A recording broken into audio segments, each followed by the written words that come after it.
আমার নাম অর্ণিকা বর্মন। আমি সপ্তম শ্রেণীর ছাত্রী। 25শে বৈশাখ উপলক্ষে আজ আমি একটি কবিতা বলছি। এক যে ছিল রবি।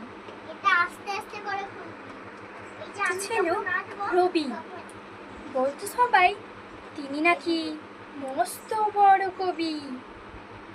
আমি তখন বড্ড ছোট, বুঝিনি কিছু।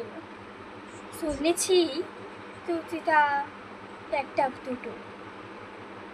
সেদিন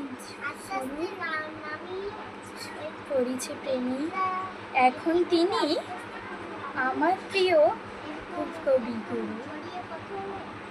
কত গান, কবিতা, ছড়া, সত্যি বলছি এক জীবনে এত যায় পড়া।